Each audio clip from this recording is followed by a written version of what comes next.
You see in the checkout page the section for the books very similar to the one in the shopping cart page, so we can reuse the code of the shopping cart page. Therefore I copy the shopping cart page here, copy and paste to create the checkout page. Okay, the name of the JSP page is checkout.jsp. Okay,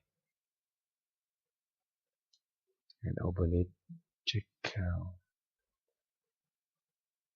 and change the page title to checkout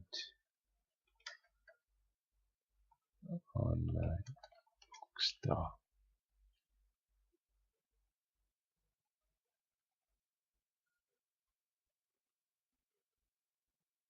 When we delete this heading, we keep the section for the message and